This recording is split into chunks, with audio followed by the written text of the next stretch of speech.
Welcome to our channel. Today we how to restore UI components in Framer using component history, full guide step by step clearly. To restore UI components in Framer using component history, begin by opening your Framer project.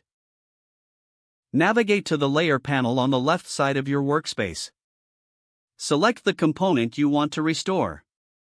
Once selected, look for the Properties panel on the right side. Scroll down to find the Component History option. Click on the history icon to reveal the timeline of changes. Review the list of previous versions of the component. Select the version you want to restore. Preview the changes by hovering over the selected version. If satisfied, click the Restore button to apply the changes. Observe the component in your design to ensure it appears as expected. If needed, you can repeat this process for other components. Save your project to preserve the restored components. Review your work and make any additional adjustments if necessary. If the page does not load, refresh the browser or try again in a private or incognito window. Make sure you are using the correct email address, then retype it carefully to avoid small typos.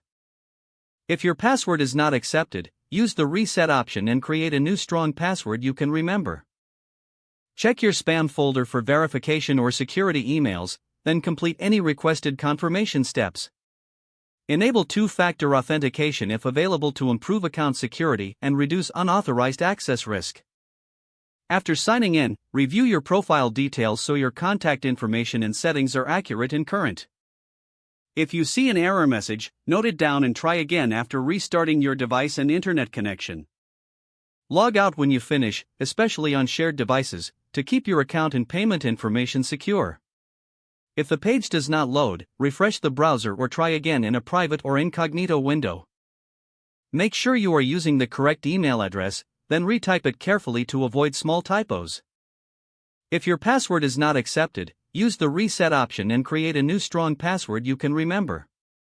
Check your spam folder for verification or security emails, then complete any requested confirmation steps.